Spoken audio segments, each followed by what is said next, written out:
Welcome to Mathematics with Antimatter. Today, we will be discussing Calculus Chapter 3 and 4, covering differentiation and as well as integration. We'll be using this book as our reference, and we will jump straight into page 89, starting with the definition of derivative. Okay, so what exactly is a derivative? Well, a derivative is also known as the rate of change, or the sensitivity of a function to change its output with respect to its input. So to better visualize this, let's say we have a function right here. Let's say f of 2 equals x squared, or rather 2 squared plus 4. Okay, so we have here our function. Now our input is whatever's inside the parenthesis, which in this case is our 2. So this substitutes the x values in our function. And whatever the result of this equation is considered the output. So let's say we simplify this. 2 squared equals 4 plus 4. Add them up together, you get 8. So your 8 is the output, while your 2 that's inside the parenthesis is your input. So basically the derivative is calculating, or is a tool that is used to predict how much the output will change when you input a specific variable or a number. Okay, so now that we know what a derivative is, what else is it? Or rather, how else can we define it? Well, let's use a graph. Let's say we have a Cartesian plane, like so. This is our y, this is our x. And let's say we have a function that looks like this. Let's say it looks like that. Now, a derivative, when it comes to a function, can also be the slope of a function, as long as the function exists. So let's say we have a tangent line. Recall, a tangent line is a line that intersects a circle at only one point, like so. This is a tangent. So if I were to put a tangent line on this slope, for example, to calculate the slope of this, you can use the symbol m. However, as it's stated, as long as the function exists, the value of the slope is also the same as the value of the derivative. They both have the same value. So now that we know what the definition is, and the fact that both the slope and the derivative have the same value, how do we get the slope and how do we get the derivative? Well, if you go to page 90 to 91 on the book, you'll be given here a formula and as well as an example problem. So we are given here the formula, the definition of the tangent line to the graph of a function at a point. So the formula is written as so. M, which is your slope, this is your slope, equals the limit of this really long formula, f of x plus h, parenthesis, minus f of x all over h as h approaches 0. So this is the formula to calculate the slope of a tangent line to the graph of a function at a specific point. Okay, so let's use this formula in example, because of course if you're just going to look at this, you have no idea what's going on. So let's use the example that's in the book. So the example that's given at the book is a function that is valued at x squared, page 89. So you have a function that equals x squared, and the coordinates are 1, 1, and 3, 9. Let's do 1, 1, 1. Okay, 1, 1. Okay, so in this function, our x value is this 1 over here, because this is our x, and the second one is y. Okay, so we're going to input this in the very long formula that we have. Again, I'll rewrite it. M equals the limit of f, oopsies. Again, I'll rewrite it. M equals the limit of f of x plus h minus f of x all over h as h approaches 0. Okay, so now we're going to substitute the values of our x. So with whatever x you see here, you substitute it with the x that's given in the point. So you can rewrite this again as m equals the limit of f. Okay, so we're going to substitute the value of x with 1. Just put this here. Plus h. But, however, this x plus h will be represented as our x variable in the function. So if our x plus h is going to replace our x, we're also going to copy the exponent of the function over here as well. So you put the squared, or the second degree, with the 1 plus h minus f of x. So what is f of 1? When you solve this, your f of 1 equals 1 squared, which of course equals 1. So we're going to put minus 1 all over h as h approaches 0. Okay, I'll erase the top so we have more space to solve the equation. So let's expand this here. Or rather, sorry, you don't need to write the f anymore, since I believe there's no reason to write the f if you're going to substitute it already. Okay, so now we're going to expand it. We're going to expand this binomial, so it becomes 1 plus 2h plus h squared minus 1. I forgot to add the m equals m. My apologies. And then all over h as h approaches 0. Okay, now we can cancel out the terms. Positive 1 minus 1 equals 0. So this can be rewritten as m equals the limit of 2h plus h squared all over h as h approaches 0. Okay, now that that is rewritten, we can then take out the h to get rid of the denominator. So let's rewrite it again. M equals the limit of, take out the h, so you're left with 2 plus h all over h. Cancel out the numerator and the denominator. So all you're left with is m equals the limit, oh I forgot to add h, approaches 0. The limit of 2 plus h as h approaches 0. Now, since this is a limit function, and you cannot simplify the function anymore, you can substitute the value of h with whatever the limit's approaching. So in this case, your m is going to equal 2 plus 0, since that's the limit that was given here. So of course, 2 or anything added by 0 is going to be whatever is being added by it. So over here, our m equals 2. We have found the slope of the tangent line to the graph of a function at a point.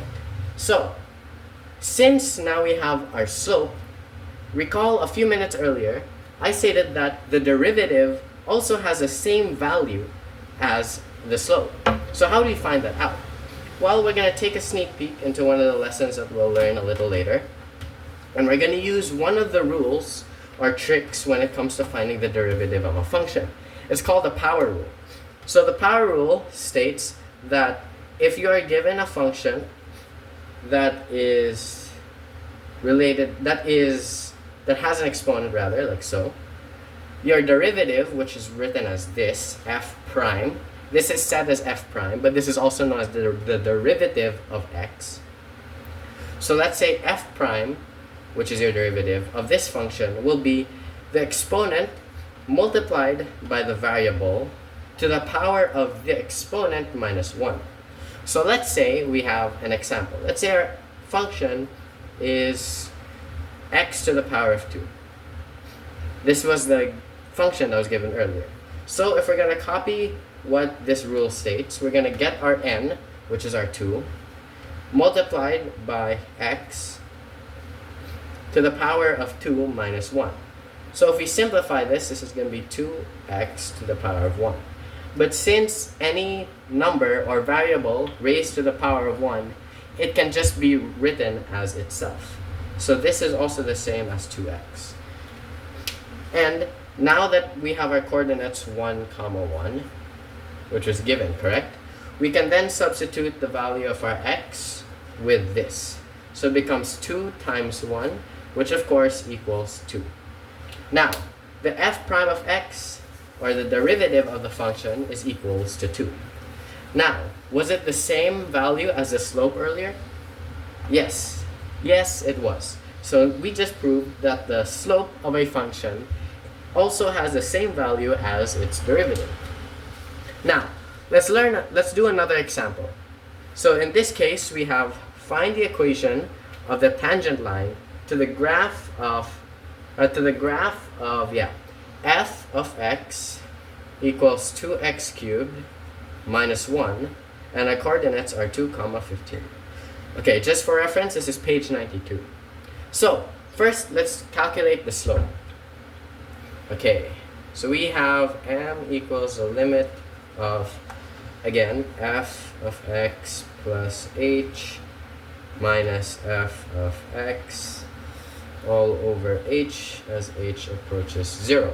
Okay, so now we substitute the values. Our x is 2, and this is our function.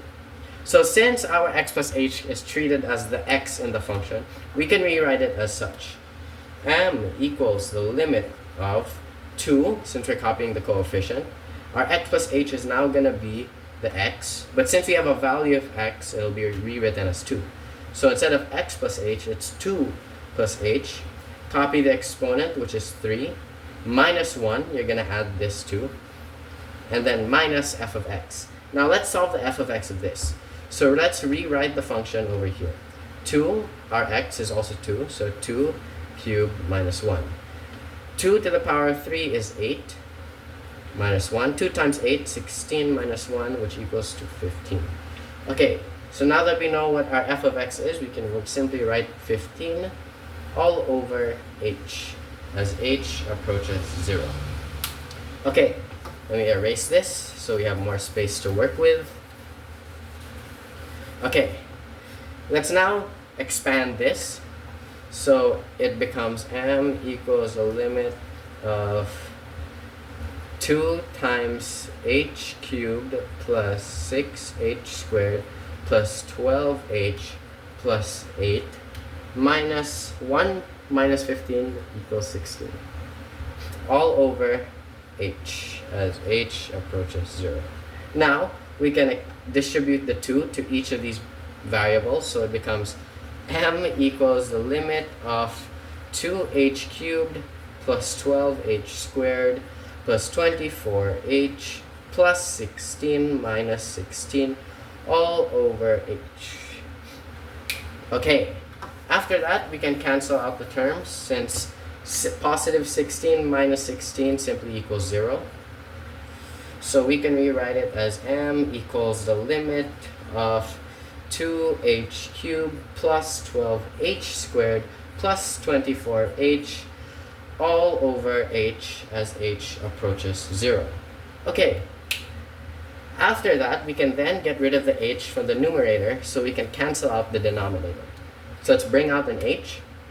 So m equals the limit, the limit of h times 2h squared plus 12h plus 24 all over h as h approaches 0. Cancel out the h from the numerator and the denominator. So now you're given with m equals the limit of 2h squared plus 12h plus 24 as h approaches 0.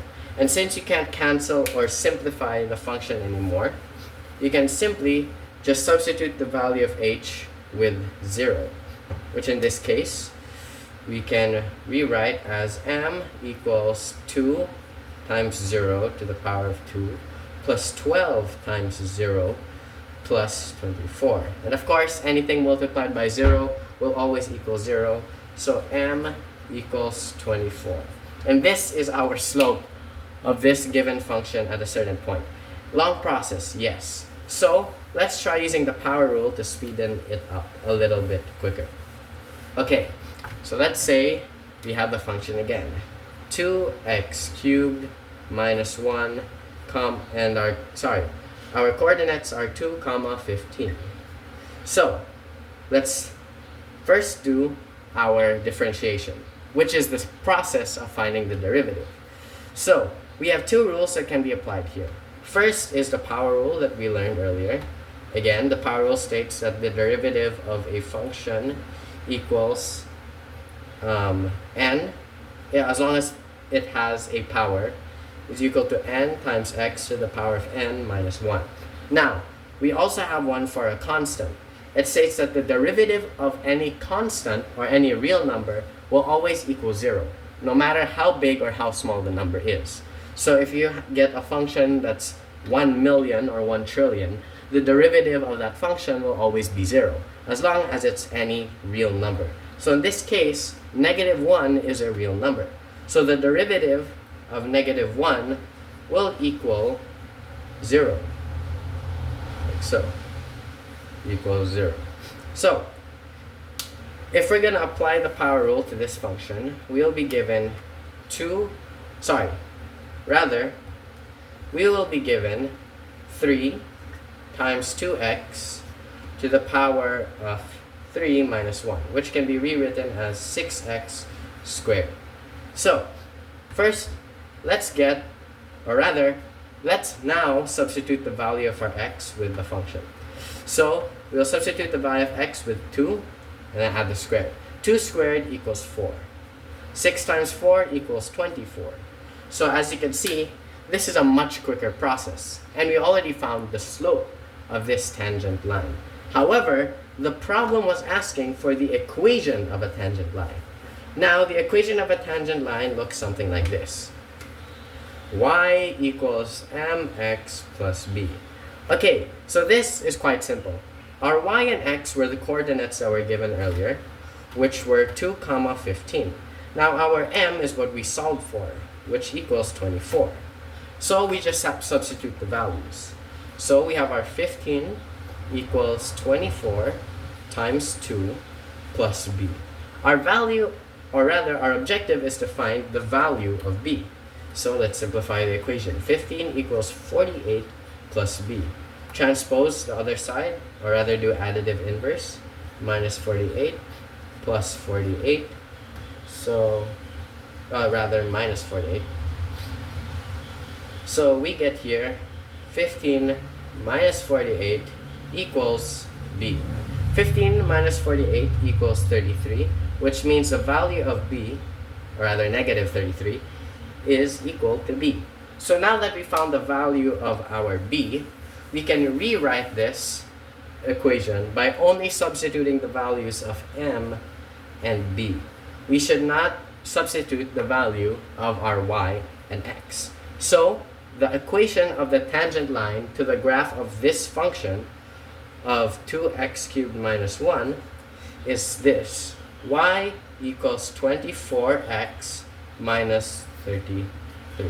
And this is the equation of the tangent line to the graph of this specific function. Alright, now that we have found the equation of the tangent line, we also got to use some differentiation techniques to find the derivative, which is also the same value as the slope, and we also got to learn how to find the slope of a function, or rather of a tangent line. Next, we can then move on to differentiation. As I mentioned, differentiation is just the process of finding a derivative of a specific function. Now, in differentiation, there are specific techniques or laws that you must follow in order to get the derivatives either much quicker or correctly. So if you don't follow these rules, it'll be much harder to get the derivative, as well as it may be incorrect. Okay, so let's take a look at some of the laws or differentiation techniques that are a must follow. So first things first, there is a different derivative of a function, or rather the derivative of a constant. This is the one that I explained already. Any constant or real number that is given from a function, sorry, my hands are wet. So any derivative of any real number, let's say our f of x equals 2.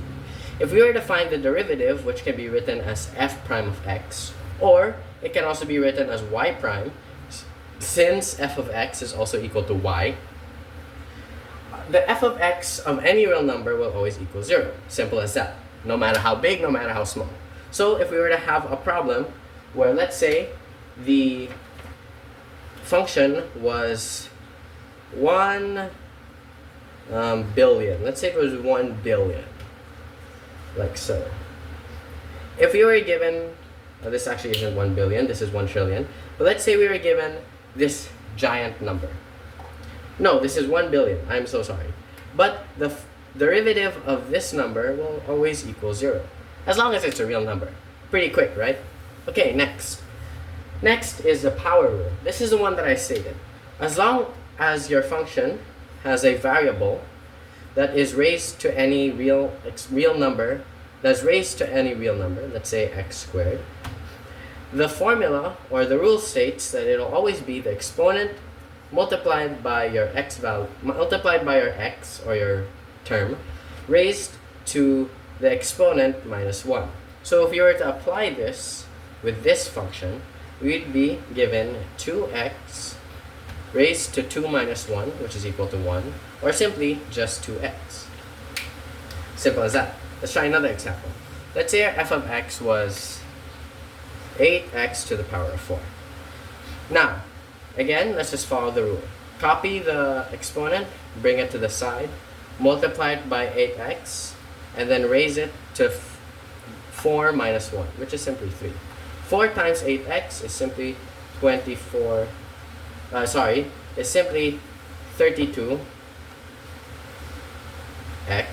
raised to 3. And that is the power rule. Next,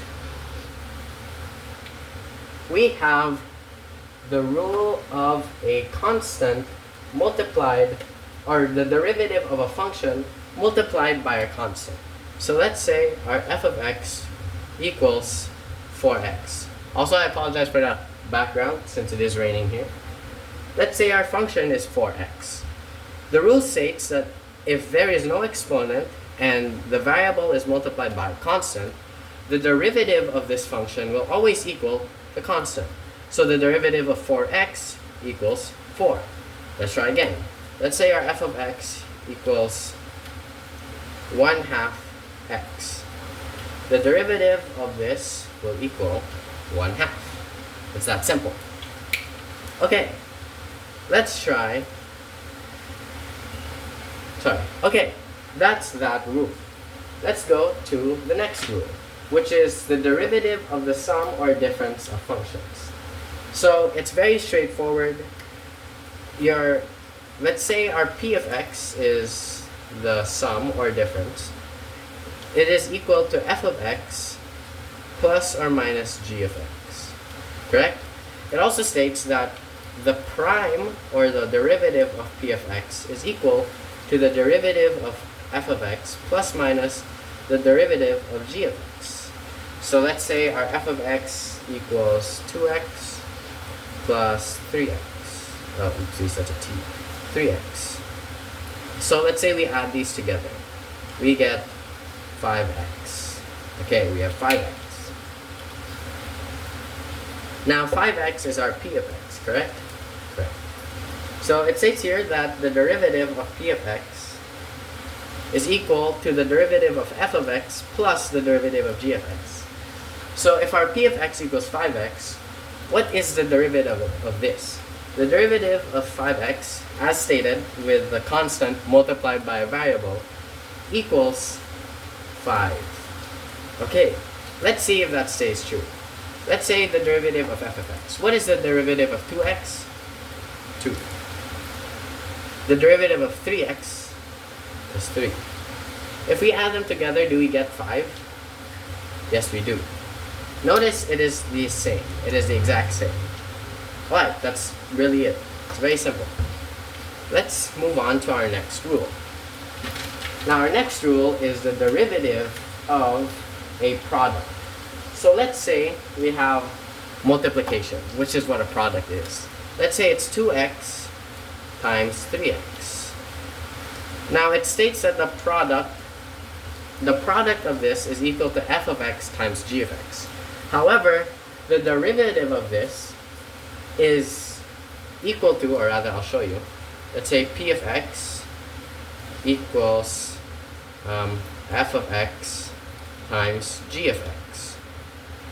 However, the derivative of this is equal to, get ready, it's a long one, f of x times the derivative of g of x plus g of x times the derivative of f of x. It's a very long one. So what is a way we can learn this formula without having to repeat f of x, g of x, yada yada, so on and so forth? We use something called u substitution, which basically means we're going to substitute both terms that are being multiplied together. So we're going to substitute our 2x with u, and we're going to substitute the 3x with v. So we can rewrite this as u, and we can rewrite this as v. But how do you rewrite g prime and f prime? Well, if we were to write a d beside it, let's say we have du, this stands for the derivative of u. So we can simply do the same thing with dv and say that it is the derivative of v. So in this case, this is the derivative of v, since it's g of x, and this is the derivative of u. Okay, so the formula can be rewritten as u dv plus v du. Let's try it. So we have our u here and we have our v. So our u is 2x. The derivative of v, or the derivative of 3x, is 3, plus our v, which is 3x, and the derivative of u, which is 2. So let's simplify. 2x times 3 is 6x. 3x times 2 is also 6x. Added together, you get 12x, just like so. Now, let's see if this stays true to p of x. Let's get our p of x without using u substitution. Let's just get our normal p of x. 2x times 3x equals 6x squared. Okay, let's get the derivative of this function. This is our p of x.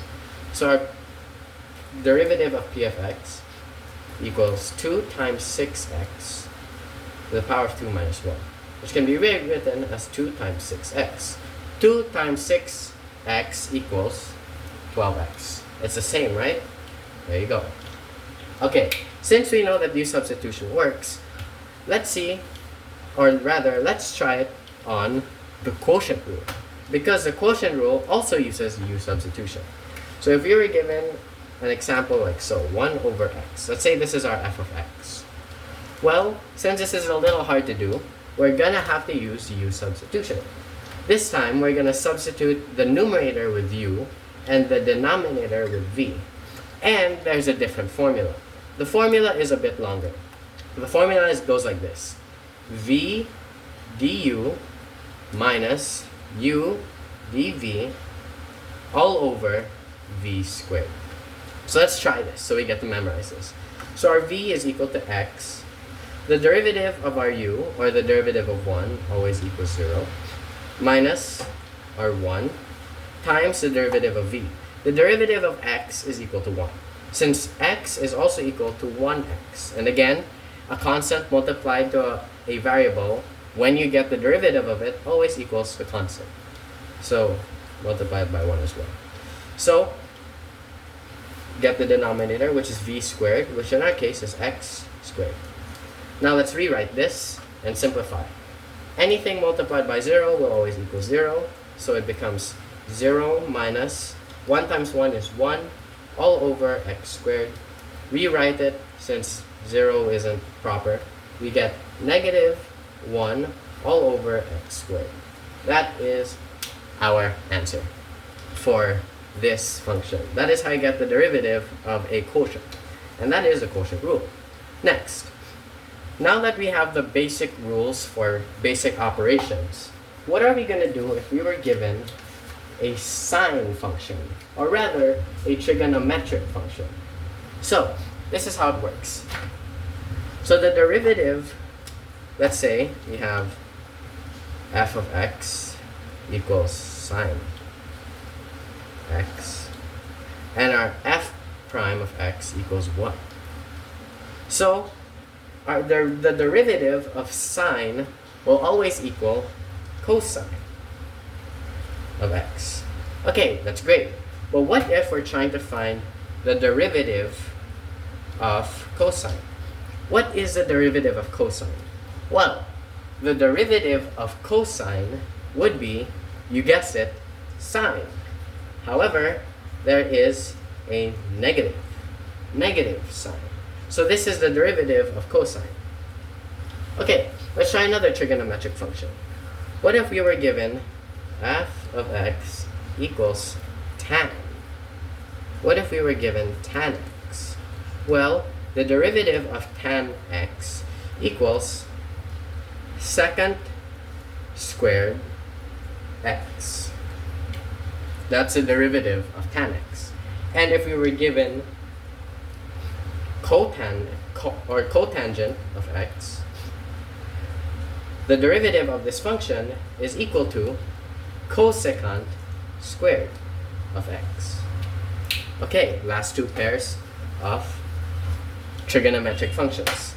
Let's say we were given our f of x is equal to secant of x. The derivative of this would be sec x tan times tan of x. And if our f of x, and if our f of x were cosecant of x, our derivative would be cosecant of x times cotan of x. Those are your rules. So let's try this.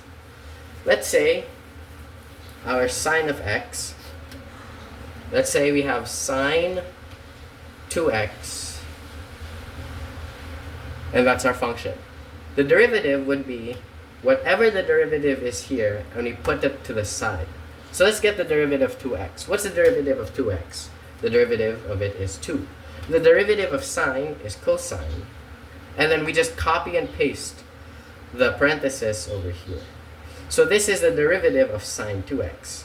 Same thing if you were given, let's say, cosine of 2x. You get the derivative, 2. What is the derivative of cosine? It is negative sine. And then you copy the 2x. Rewrite this as negative 2 sine of 2x. That's the derivative of this. Now, let's say we have tan of 2x. Do the same thing. You get the derivative of this function, the derivative of tan, which is secant squared, times, or rather of 2x, just the same thing. Same thing with cotangent. It's just that simple. You get the same just like so. Okay, I am here to rewrite a mistake. Because for any of the coterminal angles, so let's say cosine, cotangent, and cosecant, the derivatives will always have a negative, no matter what. So the derivative of cosine, as I mentioned, is negative sine x. The derivative of cotangent of x is negative cosecant squared of x. And the derivative of cosecant is negative cosecant of x times cotangent of x. I just needed to correct that mistake. My apologies. Okay, now that we are done with the derivatives of trigonometric functions, let's move on to something called higher order. So higher order does tackle a bit of physics because we're going to be having examples of speed, velocity, and as well as acceleration. But it's really simple. The gist is, if you were to be given the function for speed, let's say this is speed, the derivative of speed, or the function that was given, is your velocity. Okay, you have your velocity. But I mentioned that we also have acceleration. Well, it would be the second derivative, or the derivative of the derivative, which can be rewritten as this. 2 apostrophes. You basically just put an amount of apostrophes which states what nth derivative it is. So this is the second derivative of speed, which is our acceleration. Okay, so our acceleration is our second derivative. Our velocity is our first derivative, and our speed is just the given function. It's that simple. But how do you get the derivative of a derivative? Well, it's the same thing. Let's say we were given an f of x as 2x to the power of 4. Our f prime of x, using the power rule, would equal to 8x to the power of 3, since 4 times 2x, then minus 1 from the exponent. If we were to get the second derivative, we use this as a basis. So we do the same thing here. 3 times 8, 8, 16, 24, x squared. This is our second derivative. And so on and so forth. You can make a third derivative, which is 48x. So just like this. So this is how you find the second, the third, and so on and so forth of a function. So when it comes to higher order, it's more or less the same thing. When it comes to speed and velocity, let's say you're given this example. Let's say your f of x, or your speed, can be equivalent to x squared plus 4x plus 2. And let's say our velocity, we're gonna use the power rule. So we're gonna do 2x plus 4, and then the derivative of a constant always equals 0. Then we're gonna get our speed, or rather acceleration as well, which will only equal to 2. So usually when you're given a problem, you're also given the value of your speed, or time rather, because your x in these functions are replaced by t. My apologies for not adding that, but they're replaced by t, which stands for time. So let's say your time is equal to 2. Once you get the formula for both the speed and the velocity, you can then substitute the value of your x. So let's say our velocity, we're going to substitute it. So we're going to we're going to replace the x with 2 and plus 4. Now usually these measurements are given in the problem. Either it's feet per second squared or meters per second squared. So in this case, we're going to use feet per second squared. So if we simplify this, it becomes 4 plus 4, which equals 8. So you can rewrite it as feet, or we can rewrite it as 8 feet per second squared, just like so. Or rather, actually, feet per second. And then speed is feet per second squared. Okay, that's basically it. That's simply some higher order. So let's move on to the next topic, which is chain rule. So this is another rule. That you can use in differentiation. So basically, if your function is too complex, you can use something called the chain rule. So let's say we are given this. Let's say we are given a function that is 3x, or rather the quantity of 3x plus 4 to the power of 4. Okay, how are you going to do this? We're going to do something called the chain rule. Remember, our f of x is also equal to y, correct? And if you put a d beside any letter, it can be written or understood as the derivative of y. So, using that knowledge, we can use this rule called the chain rule. It states that the derivative of y with respect to the derivative, or with respect to x, equals the derivative of y with respect to u times the derivative of u with respect to x. Because the reason this makes sense is you can cancel out the derivatives of u. But for the sake of doing the formula, we're going to keep these u's and y, which is, again, u substitution. This is another form of u substitution. So we're going to substitute the inner function as u. So we're going to let u equal 3x plus 4. So then our y will simply equal u to the power of 4. Since our u equals this, correct? Alright. So now we're going to get the derivative of this, which is our dy over, or rather with respect to the derivative of u, since this is the variable that's given. It will then, using the power rule, we'll be given this answer, 4u to the power of 3. Alright, that's great. Now we're going to get the derivative of u. So our u equals 3x plus 4, which means the derivative of u with respect to x will equal 3, since we're using the rule of a constant multiplied by a variable. So now that we know what our derivatives are, we can then use the chain rule. Again, it states that the derivative of y with respect to x equals the derivative of y with respect to u times the derivative of u with respect to x. We can substitute the values. Again, the derivative of y with respect to u is equal to 4u to the power of 3 times our derivative of u with respect to x, it's a mouthful, equals 3. So we can multiply the constants, or rather the coefficients, which gives us 12u to the power of 3. Now, since we're given this final answer and we can't substitute it anymore, or rather simplify it anymore, we can then substitute the value of u with the original function. So we can say that the derivative of the quantity of 3x plus 4 to the power of 4 equals 12 times the quantity of 3x plus 4 to the power of 3. And that is the derivative of this function. Okay, that's the chain rule. It's a long process, but that's what you do when your functions are too complicated. Okay.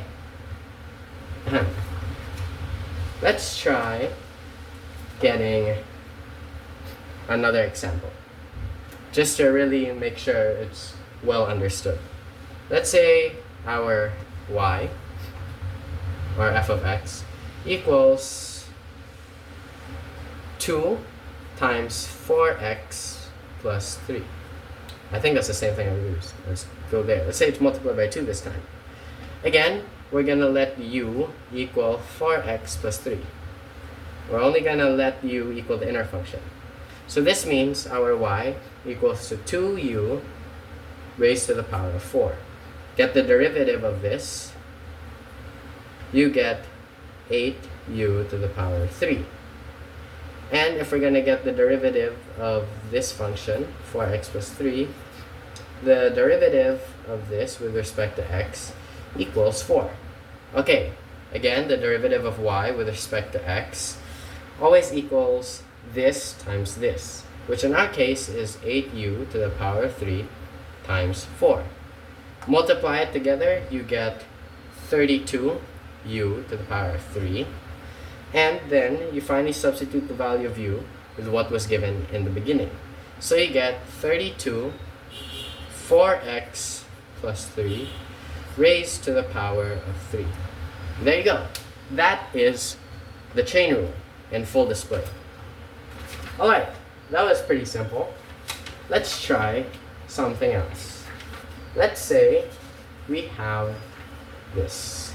So we are given here how to find the derivative of y, correct? And we have to use a chain rule if it gets too complicated. Okay, now that we're done with that, let's say you're given this. What if you are given y squared equals 2x? What are you going to do now? Well, as we know, the derivative of y is dy over dx, correct? So, how are we supposed to get the derivative of y squared? Well, if you're thinking we're going to use a power rule, because there is a squared, you're halfway correct. So you are correct, we do put 2y, but we're still missing something. The thing we're missing is the dy over dx. We still need to put this beside our 2y, which can be written like so. 2y dy over dx. So we're going to input this here since we're trying to get the derivative. So, in this case, the derivative of y squared equals 2x is equivalent to 2y dy over dx equals 2. Okay, sounds good, right? Did we just solve it? Not yet, because we need to isolate the dy over dx. We have to make sure it is the only variable on one side. So, how do we simplify this? Well, now we're going to have to use algebraic techniques. So, to separate any number multiplied by it, we simply divide it by 2y. to get rid of this. And then divide the other side also with 2y. So you're going to be given dy over dx equals 2 over 2y. You can simplify this further and say that 2 over 2y is the same as 2 times 1 over 2 times y. Cancel it out. So you're given dy over dx equals 1 over y. And that's it. That is how you get the answer of this function. And that is also what you call implicit differentiation. Implicit differentiation is a technique you use if your y value or your y has an exponent that is higher than the degree of 1 or has an x or another variable multiplied by it. So let's say we have that case. Let's say we have xy equals 4x squared. Excuse me. Let's say we have xy equals 4x squared. So first things first, we could do the product rule. So we can simply substitute this as u and substitute this as v. Okay, let's do this. So we're going to use this rule, u dv plus v du, and we're going to be substituting it. So our x, or rather u dv plus v du, since this is the derivative of xy, equals the derivative of this, which is 8x. Okay, let's substitute. We have x times dy over dx, since that's the derivative of y, plus y times 1 equals 8x. Simplify. So we have x dy over dx plus y equals 8x. Alright, now we're going to transpose the y to the other side. So I'll make some space to fully solve the equation.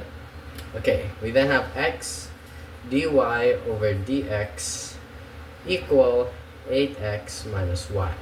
We can then divide both sides by x, since we can so we can isolate dy over dx, which means our final answer is dy over dx equals 8x minus y all over x. And you can't simplify this anymore, since you can't just take out x from the numerator. Since the numerator has both y and x, you can't just take out the x. So this is your final answer. dy over dx equals 8x minus y all over x. And that is implicit differentiation. Okay, now that we're done with implicit differentiation, or the basics of it rather, we now have another topic, which is called rectilinear motion. Now, rectilinear motion is the closest thing that we can get to physics, because calculus, after all, does involve physics. So in this case, rectilinear motion is going to be just like physics. So almost all of it will be involving problem solving. Okay, let's say we have this problem. Let's go to page 172 on the book for reference. Example number 2. A ladder 15 feet long rests against a wall. If the bottom of the ladder slides away from the wall at a rate of 1 foot per second, how fast is the top of the ladder sliding down the wall when the bottom of the ladder is 9 feet from the wall? Okay, now that's hard to just understand based off of the problem alone. So this is going to require illustrations. Now forgive me if my illustrations really suck. Like so. Okay, so it says here that we have a ladder 15 feet long rests against a wall. Okay, so let's say this is our ladder. Let's say this is 15 feet. This is our x, because again, our x is horizontal, and our y is always vertical. Okay, so we can always use a Pythagorean method, or theorem rather, to find the length of the sides of a triangle. But how will we be able to do it if our x and our y are both unknown? I also just substituted our a and b for x and y, since it's the same thing. So how are we supposed to find the value of x squared, y squared, and 15 squared without a given? it does say here that how fast is the top of the ladder sliding down the wall when the bottom of the ladder is 9 feet from the wall. However, we can't use that because the 9 feet progressively changes over time because there's a rate of 1 feet per second. So what we're going to have to do is we're going to have to get the derivative of this function first. Now, considering that we are using this in related to rates, which involves time, we cannot simply just leave this as 2x or 2y. We have to use dx over dt and as well as dy over dt. So to get the derivative of this, we are given excuse me, dx over dt, or rather 2x dx over dt plus 2y dy over dt, and the derivative of 15 squared, which is simply just 0. Now that we have this function as a basis, we can then try substituting it.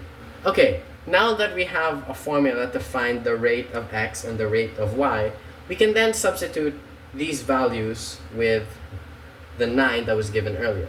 So let's substitute 9 squared plus y squared equals 15 squared. Well, this is simply just going to equal to 81 plus y squared equals 15 squared is equal to 225. Correct? So our y squared would be equal to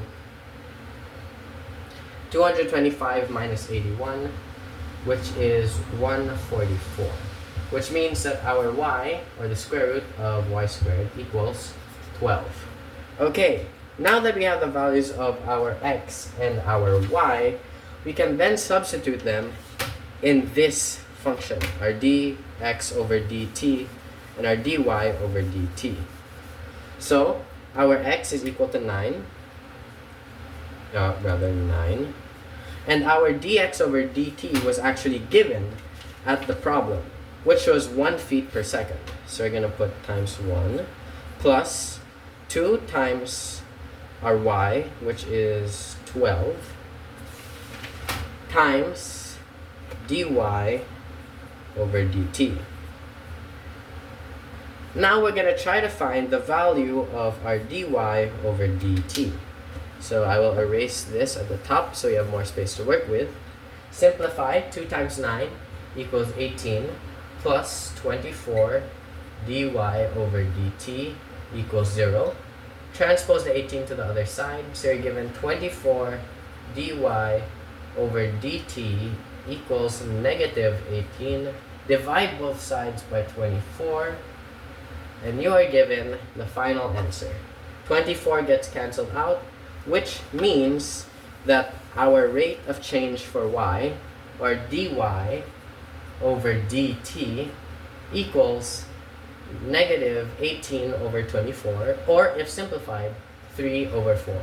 And don't forget the rate, which is feet per second in this given problem. So this is how you find the answer. That means that the rate, or how fast is the top of the ladder sliding down the wall when the bottom of the ladder is 9 feet from the wall, indeed equals negative 3 over 4 feet per second. Okay, this part is a topic that is actually really hard to understand. Even I don't know how to understand this properly. But I just suggest the best way to learn this is using other YouTubers, like, of course, OCT, the Organic Chemistry Tutor. He covers this topic in a much greater depth than I do. So I do recommend you also head over to his channel. And as well as just solving a lot of them will help in time. But that is the rectilinear motion. It's basically just physics. You just need to know the formulas of different shapes so you can be able to solve it quicker. Now, that covers the first chapter. That is differentiation. Those are differentiation, the applications of differentiation, which is the rectilinear motion, and as well as techniques and laws. we have now reached the opposite of differentiation. We have reached anti-differentiation.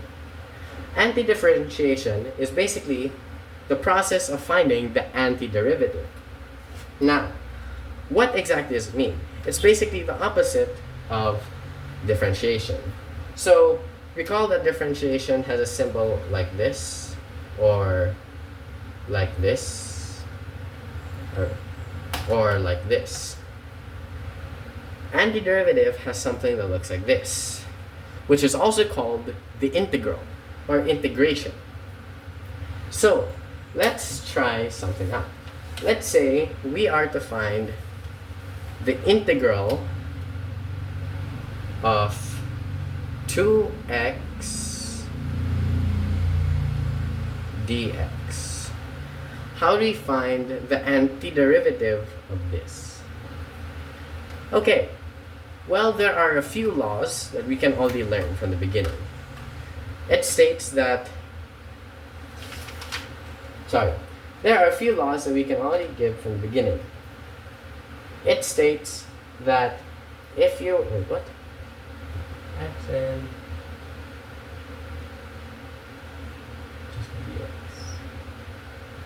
Okay, there are a few laws that we can already get from the beginning.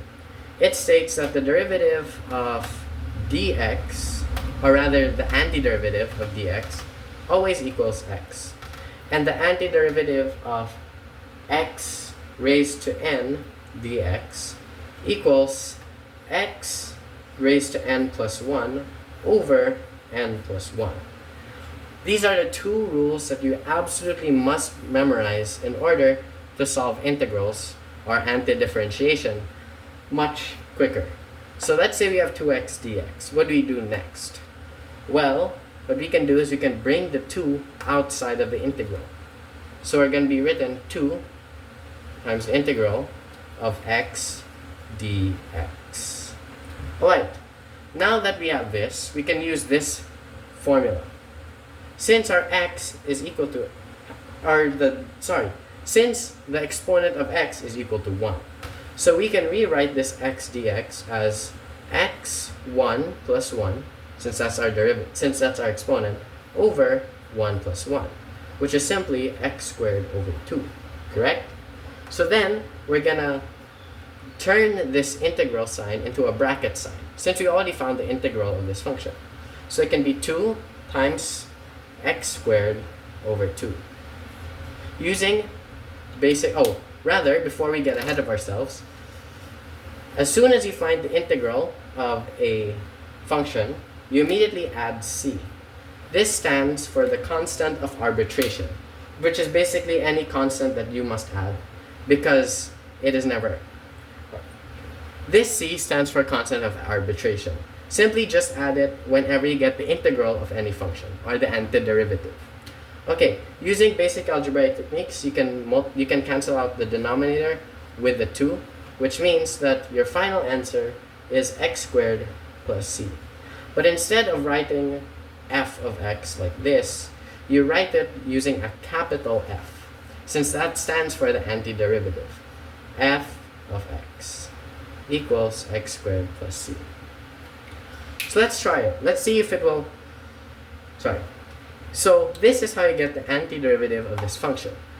But as I mentioned, antiderivative or anti-differentiation is just the reversal process of differentiation. So what if you were to try differentiation and try to find this? Okay, let's try it out.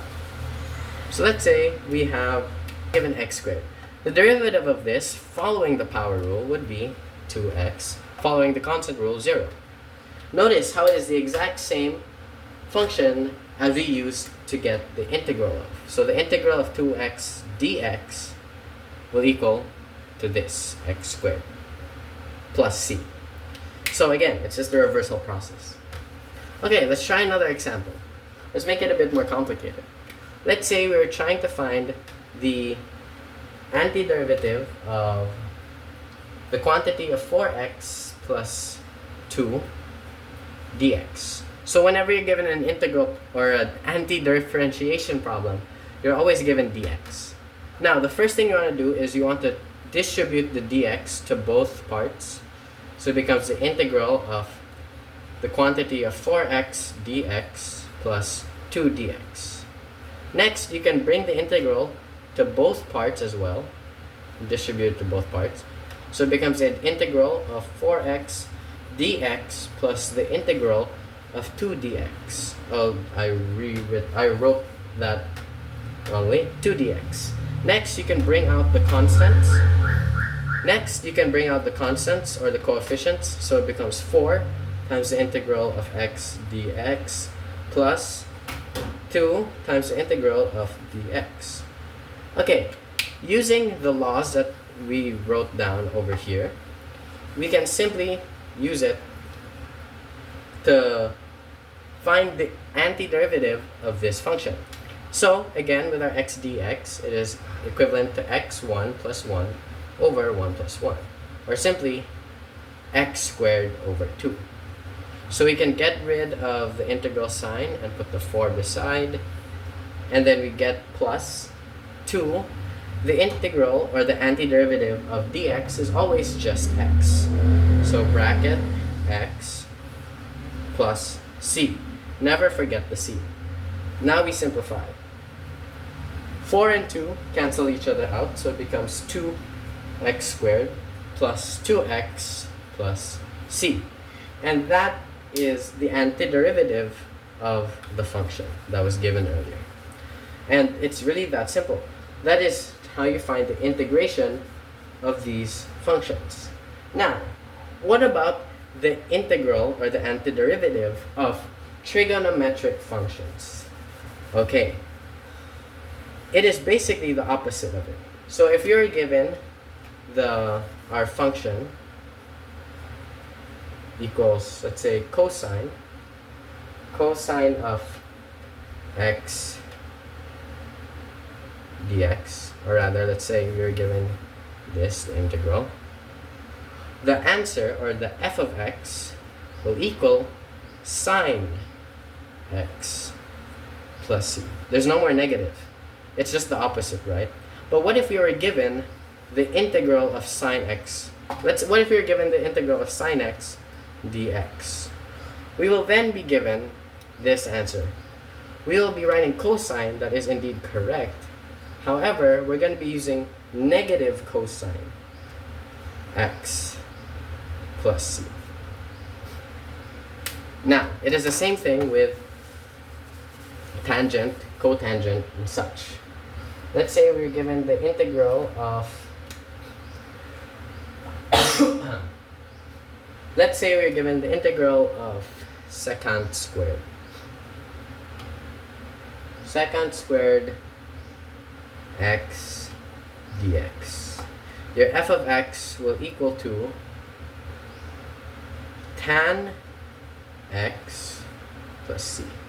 All of these, by the way, I'm getting from page 191. This has a list of all the theorems, or basically rules, when it comes to integration or antidifferentiation. It's a must memorize, must read, considering that these are very important rules when it comes to calculus. These are very important rules. So I really recommend you also do look into it and study into it, because I can't cover everything.